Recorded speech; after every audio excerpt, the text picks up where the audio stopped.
everyone, it's Mama D here with Advent Day 22. We're reading Luke 22 today.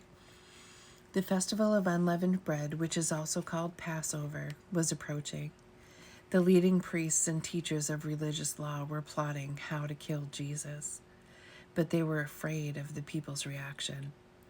And then Satan entered into Judas Iscariot, who was one of the 12 disciples, and he went to the leading priests and captains of the temple guard to discuss the best way to betray Jesus to them. They were delighted, and they promised to give him money.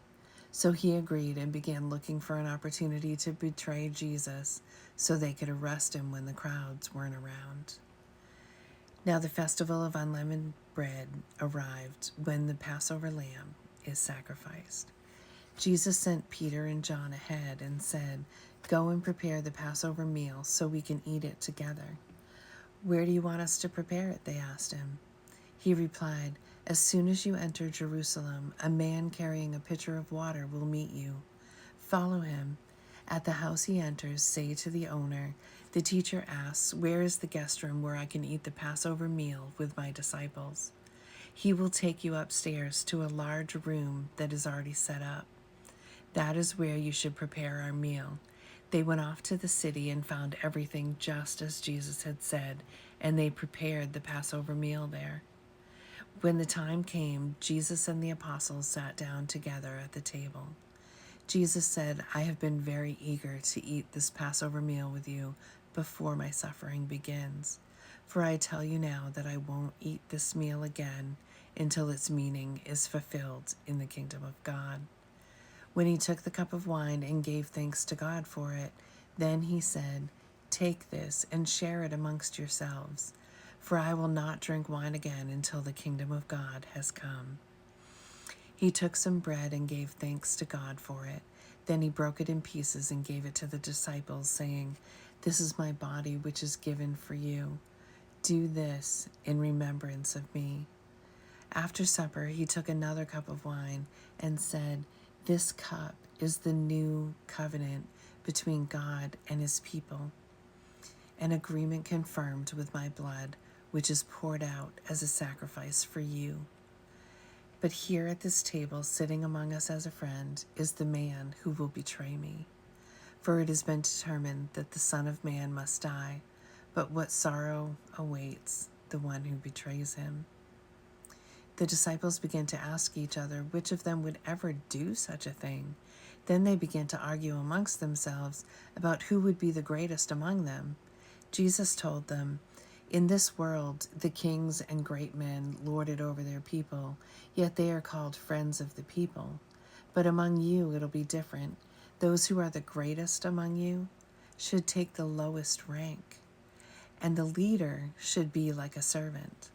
Who is more important, the one who sits at the table or the one who serves? The one who sits at the table, of course, but not here, for I am among you as one who serves. You have stayed with me in my time of trial, and just as my Father has granted me a kingdom, I now grant you the right to eat and drink at my table in my kingdom, and you will sit on thrones, judging the 12 tribes of Israel.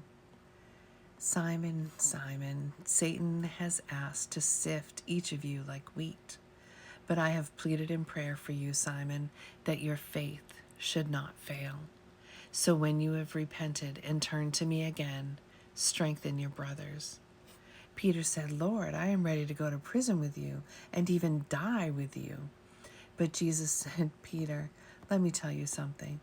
Before the rooster crows tomorrow morning, you will deny 3 times that you even know me."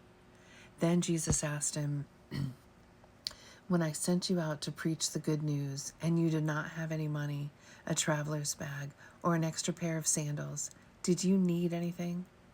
"No," they replied. "But now," he said, "take your money and a traveler's bag, and if you don't have a sword, sell your cloak and buy one.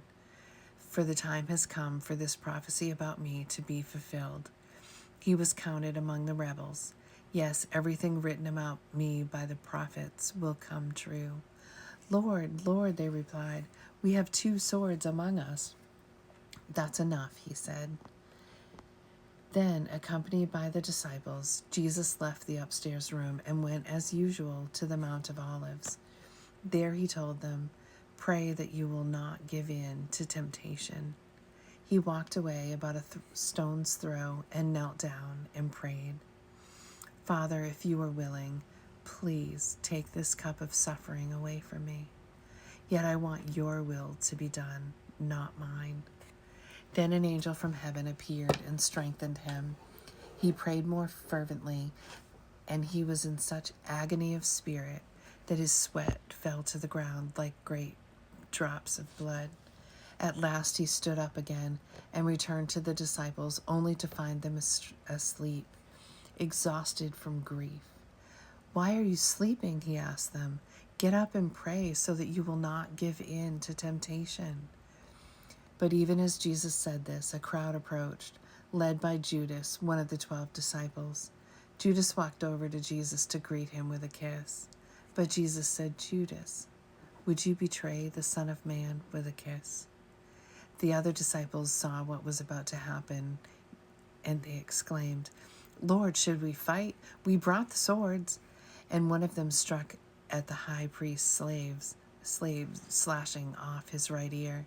But Jesus said, no more of this, and he touched the man's ear and healed him.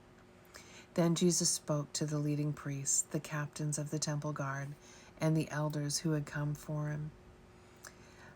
Am I some dangerous revolutionary, he asked, that you come with swords and clubs to arrest me? Why didn't you arrest me in the temple? I was there every day. But this is your moment, the time when the power of darkness reigns. So they arrested him and led him to the high priest's home, and Peter followed at a distance. The guards lit a fire in the middle of the courtyard and sat around it, and Peter joined them there. A servant girl noticed him in the firelight and began staring at him. Finally, she said, this man was one of Jesus' followers. But Peter denied it. Woman, he said, I don't even know him. After a while, someone else looked at him and said, you must be one of them. No, man, I'm not, Peter reported. About an hour later, someone else insisted, this must be one of them because he's Galilean too. But Peter said, man, I don't know what you're talking about. And immediately, while he was still speaking, the rooster crowed. At that moment, the Lord turned and looked at Peter.